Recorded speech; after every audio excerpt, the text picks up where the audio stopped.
Baik, bismillahirrahmanirrahim. Assalamualaikum warahmatullahi wabarakatuh. Sebelumnya perkenalkan, saya Andi Rizky dengan NIM H10512511061 dari Prodi Rekayasa Sistem Komputer.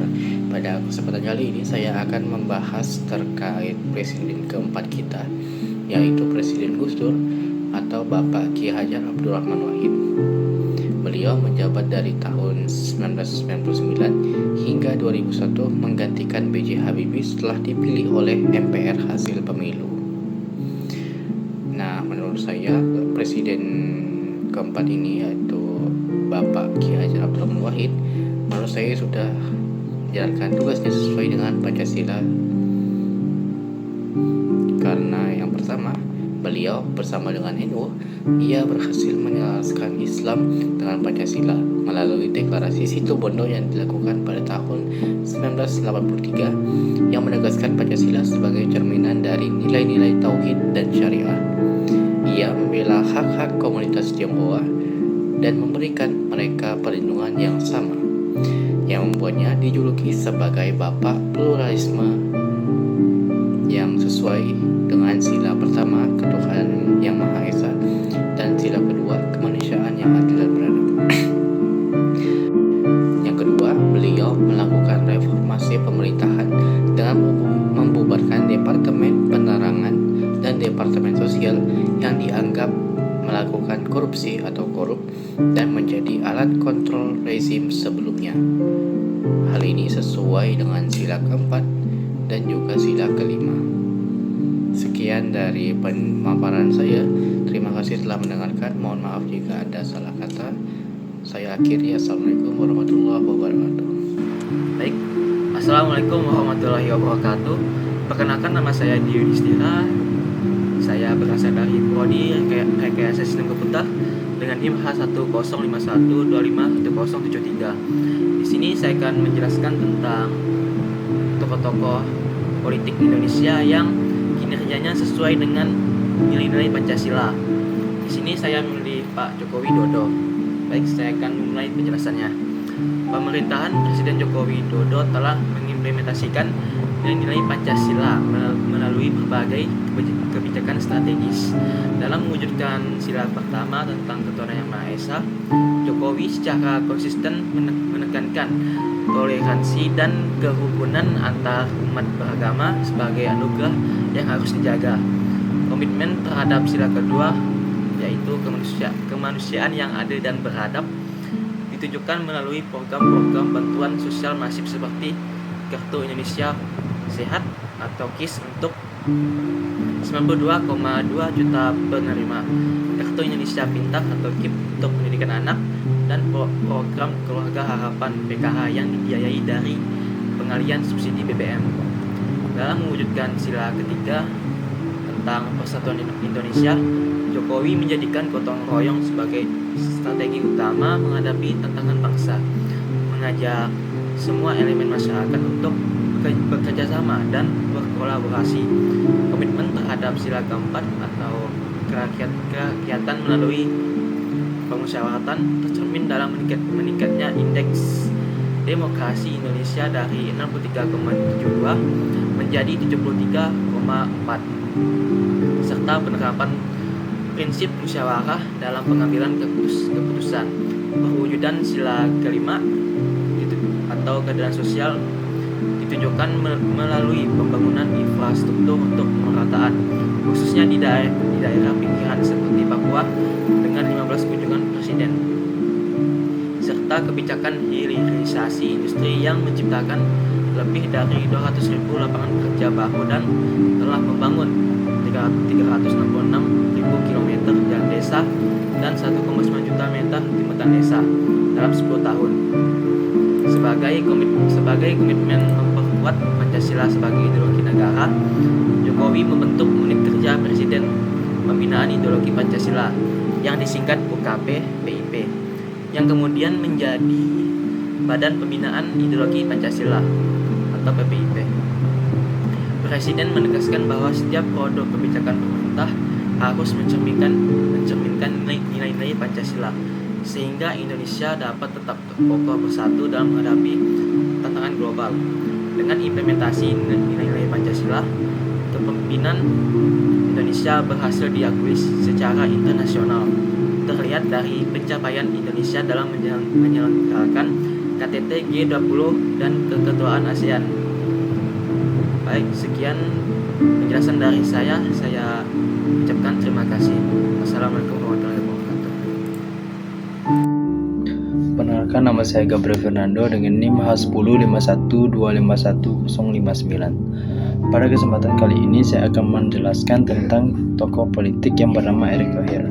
Nah, beberapa pengenalan tentang Erick Thohir.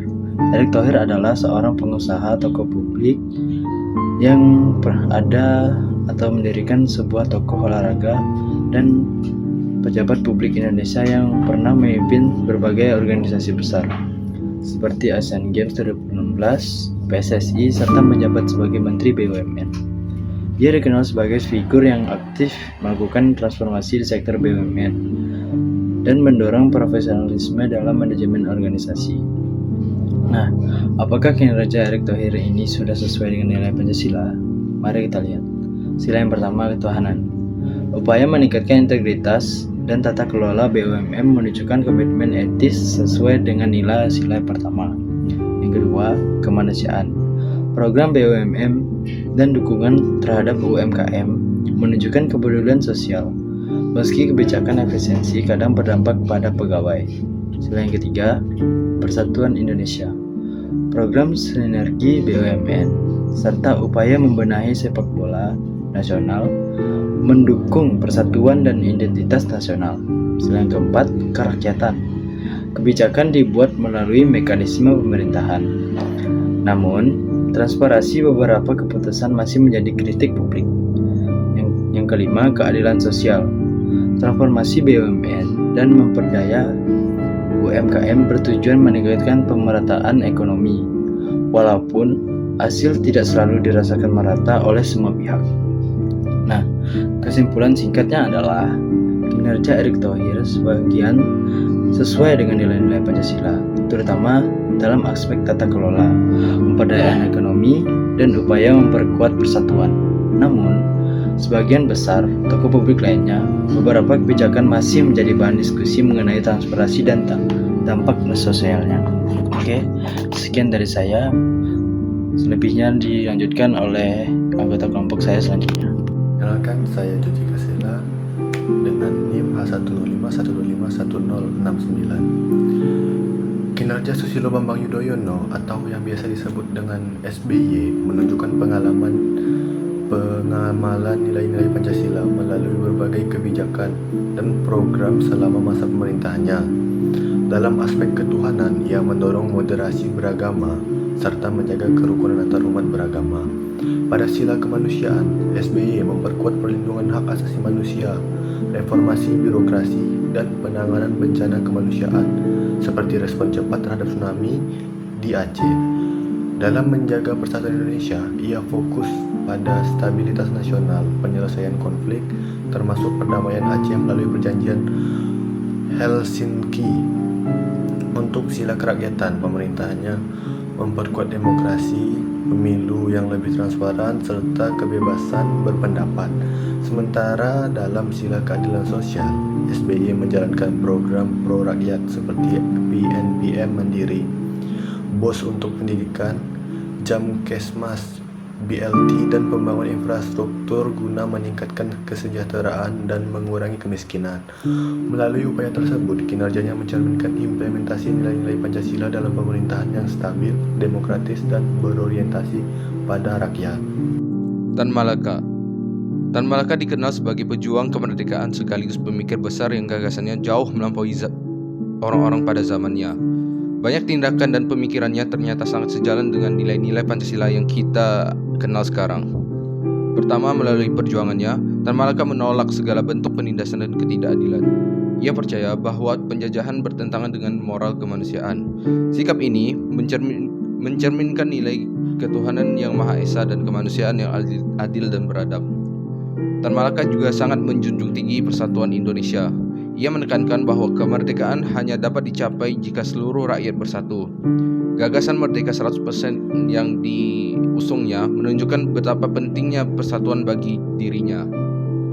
Selain itu, Tan Malaka menekankan pentingnya pendidikan politik bagi rakyat.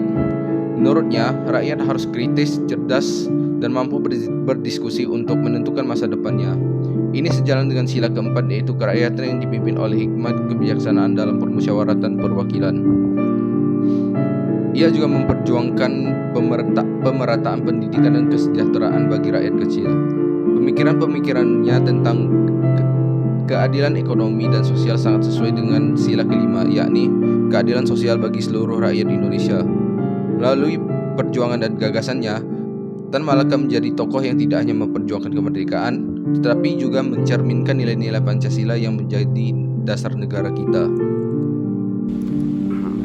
Assalamualaikum warahmatullahi wabarakatuh. Perkenalkan, nama saya Muhammad Zian dengan NIM H105125175. Baik, di sini tokoh yang akan saya jelaskan adalah Jenderal Sudirman. Seperti yang kita tahu, Jenderal Sudirman ini merupakan jenderal yang termuda, atau lebih tepatnya dia ini memimpin perang besar Indonesia pada saat zaman penjajahan di umurnya yang ke-31 tahun. Oke, jadi Jenderal Sudirman ini adalah salah satu tokoh paling inspiratif dalam sejarah Indonesia. Jadi beliau ini dikenal bukan hanya sebagai panglima besar, tetapi juga sebagai sosok yang mencerminkan nilai-nilai Pancasila dalam setiap tindakannya. Yang pertama, nilai ketuhanan yang Maha Esa. Nah, nilai Pancasila ketuhanan yang Maha Esa ini tercermin dalam pribadi Sudirman yang sangat religius. Beliau ini selalu berdoa sebelum mengambil keputusan penting, dan keyakinan ini menjadi sumber kekuatan ketika memimpin perang gerilya meski dalam keadaan sakit parah. Kalau tidak salah, beliau ini dulu tuh sakit paru-paru ya pas memimpin perang besar gerilya. Yang kedua, nilai kemanusiaan yang adil dan beradab. Jadi terlihat dari sikapnya terhadap para prajurit dan rakyat, Sudirman ini tidak pernah membeda-bedakan. Ini selalu menjaga martabat manusia bahkan terhadap tawanan perang. Jadi ia ini percaya bahwa perjuangan ini bukan soal kekerasan tetapi soal kemanusiaan. Yang ketiga, nilai persatuan Indonesia. Nah, nilai ketiga persatuan Indonesia ini benar-benar diwujudkan sama si Jenderal Sudirman ini. Jadi di masa awal kemerdekaan, ketika bangsa terpecah oleh berbagai kepentingan, beliau ini berdiri sebagai simbol pemersatu. Jadi ini mampu menyatukan TNI dan rakyat untuk mempertahankan Indonesia dari ancaman penjajah. Lalu yang keempat, nilai kerakyatan yang dipimpin oleh hikmat kebijaksanaan. Nah, jadi nilai kerakyatan yang tampak dari kedekatan ini dengan rakyat, Sudirman ini sering turun langsung ke desa-desa. Jadi mendengar kebutuhan masyarakat dan melibatkan mereka dalam perjuangan. Ia ini percaya bahwa kekuatan sejati negara ini ada pada rakyatnya. Dan yang terakhir, nilai keadilan sosial. Jadi Sudirman ini selalu memperjuangkan kemerdekaan bukan hanya sebagai simbol, tetapi sebagai jalan menuju kehidupan yang lebih adil bagi seluruh rakyat Indonesia. Karena itu, Jenderal Sudirman ini layak disebut sebagai tokoh inspiratif anak bangsa. Keteguhan hati, keberanian, dan pengabdiannya menjadi teladan bagi generasi muda untuk terus berjuang menjaga nilai-nilai Pancasila dalam kehidupan sehari-hari. Baik, sekian dari saya. Terima kasih. Halo semuanya, saya Raditya Meldi. Di sini akan menjelaskan tentang kinerja Muhammad Hatta atau Bung Hatta yang sesuai dengan nilai-nilai Pancasila. Pertama, kita akan mengenal siapa dulu itu Bung Hatta atau Muhammad Hatta. Bung Hatta adalah seorang negarawan, ekonom, dan pemikir yang sangat berperan dalam perjuangan kemerdekaan Indonesia.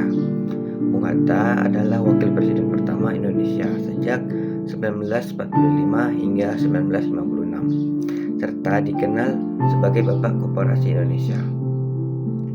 Dia bersama Soekarno memproklamasikan kemerdekaan Indonesia pada 17 Agustus 1945 dan aktif memperjuangkan demokrasi dan keadilan sosial di Indonesia.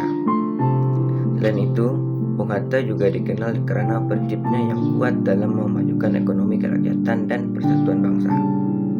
Selanjutnya, saya akan menjelaskan kinerjanya yang sesuai dengan nilai-nilai Pancasila. Pertama, Bung Hatta sangat menekankan sila pertama, yaitu ketuhanan yang Maha Esa.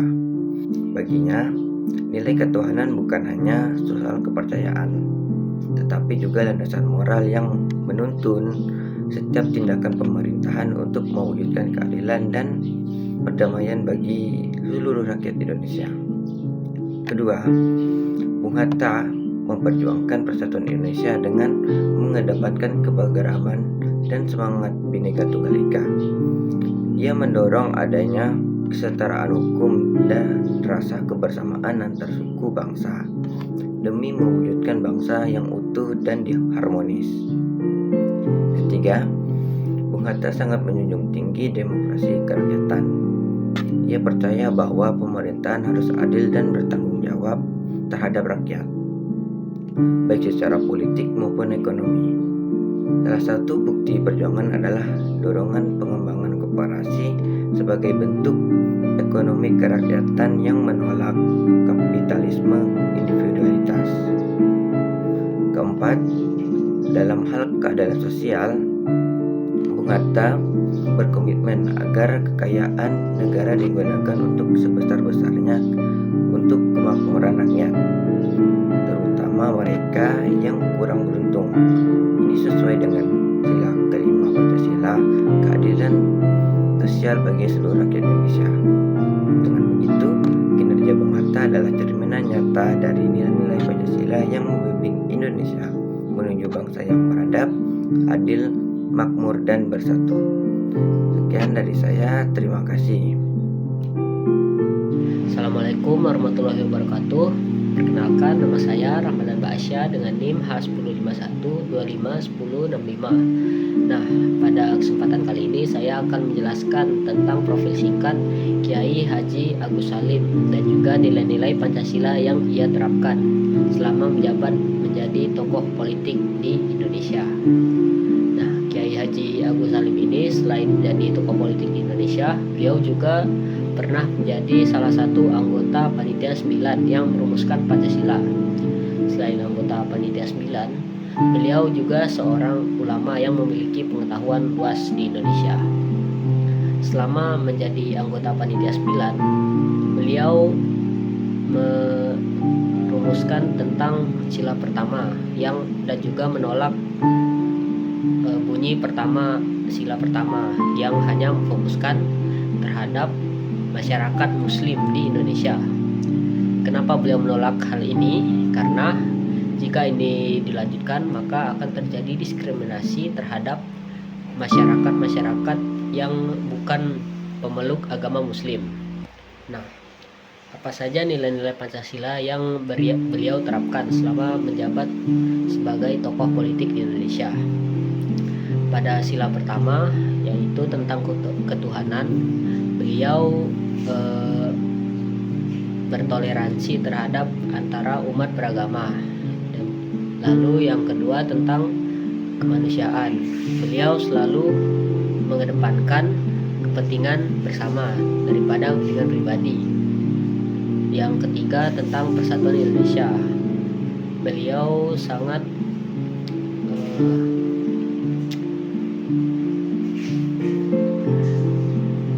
selalu menghormati keberagaman yang ada di Indonesia, mau itu tentang agama, budaya, ras, atau hal yang lainnya. Yang keempat tentang bermusyawarah. Selama berdiskusi, beliau tidak pernah memaksakan kehendak yang beliau katakan, dan juga selalu mendengarkan apa diskusi dari orang lain.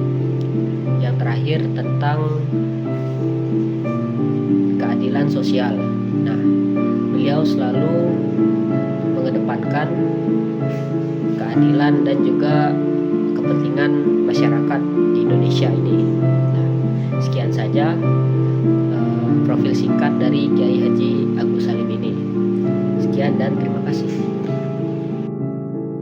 Assalamualaikum warahmatullahi wabarakatuh. Perkenalkan, nama saya Rukudin Ezariasa dengan NIM 4051251071. Di sini saya ingin membuat video tentang tokoh politik Indonesia yang kinerjanya sesuai dengan nilai-nilai Pancasila.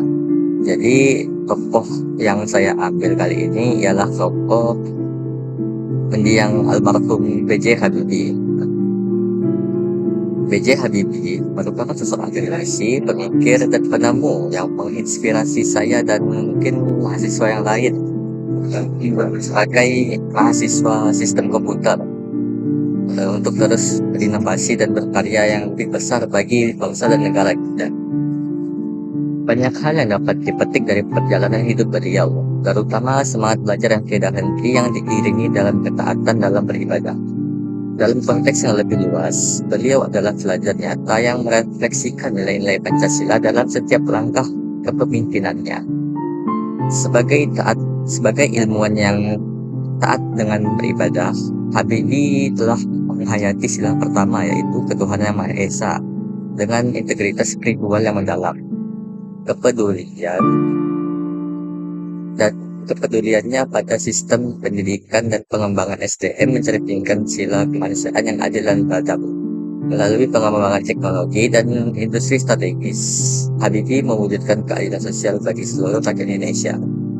Dari sosok beliau, kita belajar bahwa Pancasila bukan hanya teks, tetapi nilai hidup yang dalam tindakan nyata itu menjadi sebuah warisan inspiratif bagi seluruh anak bangsa untuk terus berkontribusi dengan ilmu, iman, dan karya nyata. Mungkin sekian informasi dari saya. Mohon maaf bila ada salah kata. Terima kasih.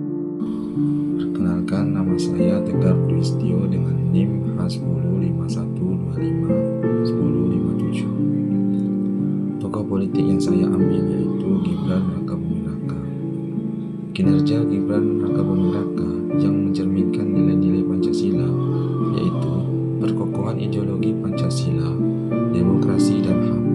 Gibran memiliki misi untuk memperkokoh ideologi Pancasila, demokrasi, dan HAM yang merupakan fondasi penting dalam kehidupan berbangsa dan bernegara.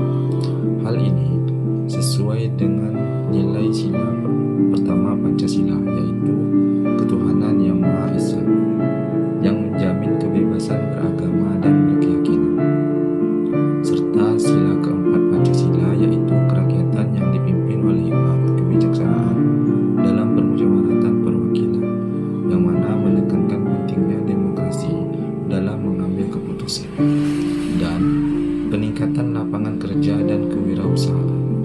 Gibran berupaya meningkatkan lapangan kerja yang berkualitas dan mendorong kewirausahaan yang mencerminkan nilai keadilan sosial dan kemandirian ekonomi. Hal ini sesuai dengan sila kelima Pancasila, yaitu keadilan sosial bagi seluruh rakyat Indonesia, yang mana tujuannya untuk menciptakan masyarakat